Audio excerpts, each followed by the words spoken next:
Hello everyone, welcome back to my channel.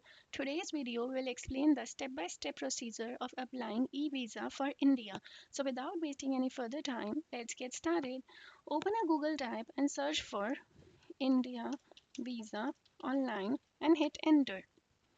This first link, indianvisaonline.gov.in, click on this link. Click on this tab for e-visa by Bureau of Immigration. Close this one and scroll down. Select Apply here for e-visa. To apply for e-visa, first you need to enter the details as per your current passport, nationality/region. I'm selecting Canada in this case.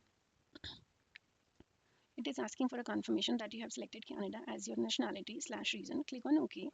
Then the passport type, I'm selecting ordinary passport type. Select the one whichever applies to you.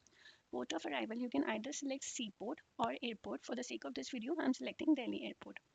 Date of birth as per your passport. So let's say 1996, 1st July. Enter a valid email address.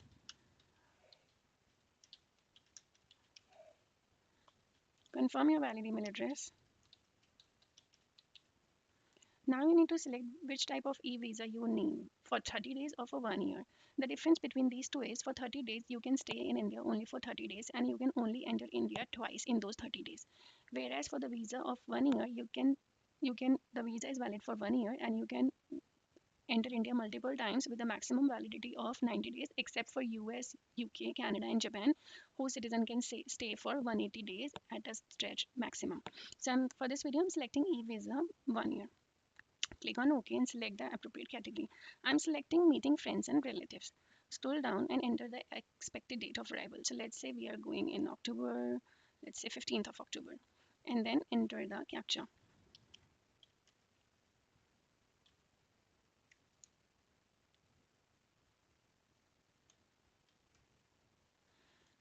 Select this checkbox of reading these instructions and click on continue. After selecting continue, you will get this message that you need to provide passport page containing personal information from your current passport. Click on OK and press continue. A temporary application ID has been generated which can be used to fill in the remaining information if you are not able to complete this form in one go. Enter the details as per the instruction provided on the right hand side. So let's start entering the details. Surname, let's say is Do. First name is Scooby. And select this box if you have ever changed your name, as in case of marital woman. But if you have not changed your name, leave it blank. For the sake of this application, I'm leaving this blank. Select the gender, let's say male. Date of birth is automatically populated based on what you have entered while registering. City and town of birth as per the passport. Let's say for this application, I'm typing Delhi. Country of birth, let's say India. You have to provide your citizenship ID number, which you receive while getting the citizenship of the new country. If you have a citizenship certificate, enter the number from the citizenship certificate. But if you don't find it, just type NA. For the sake of this application, I'm just typing random numbers. Select the appropriate religion, let's say Hindu. Visible identification marks if you have any, type that, otherwise type NA. Enter your education qualification. For the sake of this application, I'm selecting postgraduate. Nationality is automatically populated based on what you have entered while registering. Did you acquire nationality by birth or by naturalization? I'm selecting by naturalization. Enter the previous nationality. I'm selecting India. Have you ever lived for at least 2 years in the country where you're applying visa? So you have to provide whether you are staying in this country for more than 2 years, yes or no. For the sake of this application, I'm selecting yes. Enter your passport details. So let's say this is just a random number. Place of issue, let's say Mississauga. Date of issue, let's say March 1st, 2025. And date of expiry, let's say March 1st, 2035. If you are holding multiple citizenship, enter the details of the passport of the other countries as well. But if you're just having one citizenship, enter the details of your passport. Your passport must have a validity of at least 6 months before applying this e-visa application. Click on Save and Continue. Now you need to provide your address. So house street number, let's say, is ABS Street. Village city is Toronto. Country, let's say Canada. Province is Ontario. Zip code is, let's say, M. This is just random number. Enter your phone number. This is just a random number. You can copy the same number in the mobile number as well. Enter the detail of your permanent address. If it is same as the present address, click this checkbox and it will automatically populate this. You can just type province as Ontario and then move on to the family details. Let's say Mickey Mouse. Nationality, let's say, is India. This is a non-mandatory field of previous nationality. If your father doesn't change his nationality, you can leave this blank. Place of birth, let's say Delhi. Country of birth is India. Same for the mother details. And enter the same details. Present nationality is India. Previous nationality, you can leave blank if there is nothing. If they have not changed their nationality, place of birth, let's say Delhi. And country of birth, let's say India. Enter your marital status. If you're married, select married. I'm selecting married for this application and enter the details of your spouse as well. Let's say, let's say Skibidoo. Nationality, let's say Canada. Current nationality and previous nationality, we can leave it blank. Let's say she was Canadian right from the beginning. Place of birth, let's say Milton. Country of birth is Canada. Were your parents or grandparents were Pakistan nationals or belong to the area held by Pakistan? I'm selecting no for this, but you can select yes and provide the details if applicable to you. Present occupation, select the one I'm selecting right now. Let's say doctor. Name of the business, let's say XYZ Hospital. Designation is, we can leave this blank. This is not a mandatory field, and provide the address.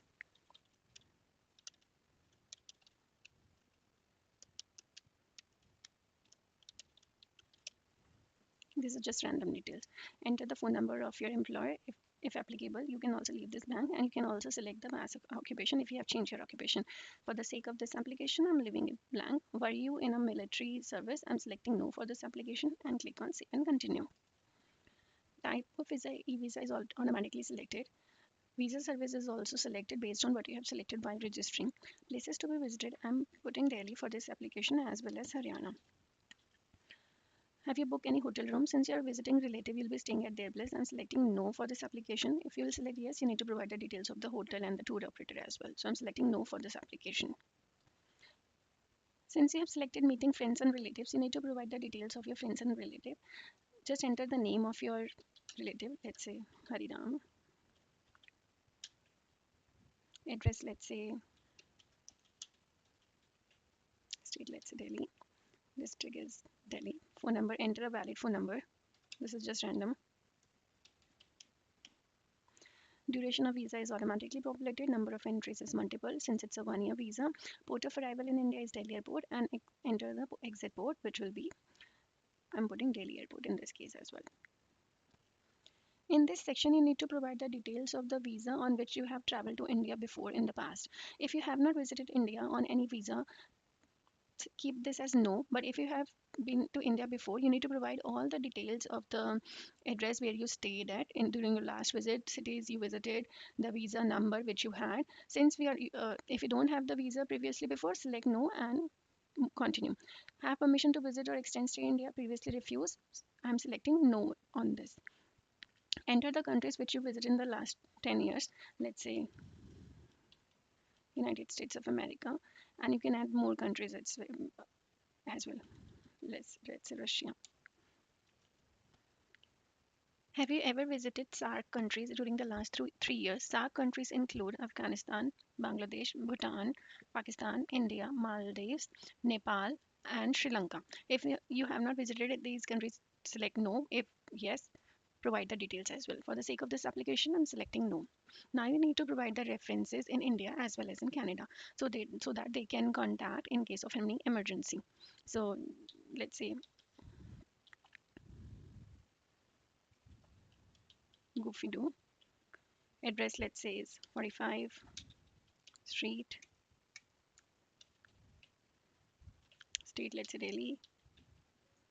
AB City. And district, let's say Delhi. Mobile number, this is just a random number. Provide the reference in Canada. Let's say Tim Hortons. Address, let's say 45 8 G&J Street. And then provide a complete address. Let's say Milton, Ontario.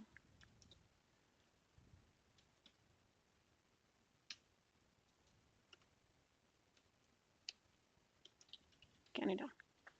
Provide the phone number as well. And click on save and continue. This next section is about whether you have been arrested or involved in any child abuse, criminal activities, and all that. The answer for the most of these should be no. And if you're selecting yes, you need to provide the details as well.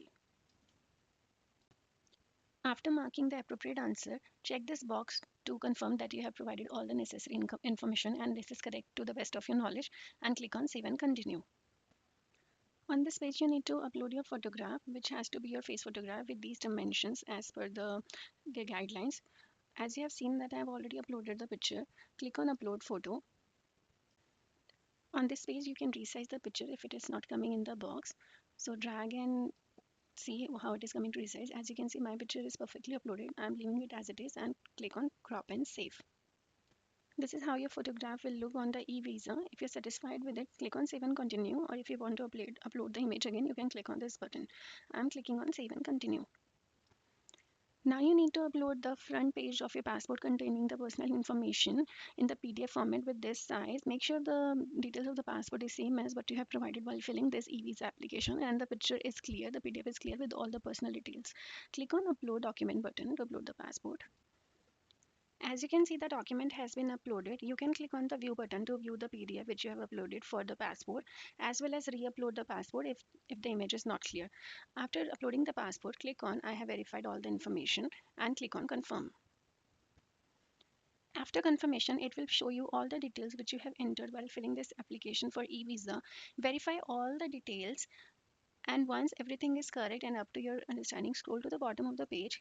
Click on either verify and continue once you have verified everything, or if you need to modify something, click on modify and update the details. I'm clicking on verified and continue.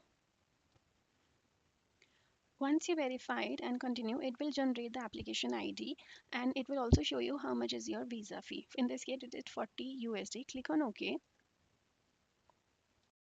You now need to pay your visa fee, and if you want to print this application, you can use this application ID to print your visa. So I'm certifying that everything is correct in all that and click on pay now. You need to select the category. How are you going to pay? Either through PayPal, Access Bank, or SBI ePay. So select whatever applies to you. In this case, I'm selecting PayPal and click on continue. The visa fee status updation. So once you pay the visa fee, it will take 2 hours to update your visa status. You can wait for 2 hours to pay the visa fee again, and also click on get the print of your visa. Click on OK. By selecting the PayPal option, you can pay the visa fee using your debit and credit card. Enter the details of your card as listed on your credit card or debit card and click on pay now to pay the visa fee. I'm not entering my credit card details to pay this visa fee right now for obvious reason, but once you paid the fee, you will receive an email on your email address which you provide while registering whether your visa has been accepted or not. You can use the application ID to print your visa, get that visa printed, and you need to take that printed copy with you in order to go to India. I hope you like this video. Do let me know if you want me to create video on any other topic, and don't forget to like and subscribe my channel. Thank you. Have a good one.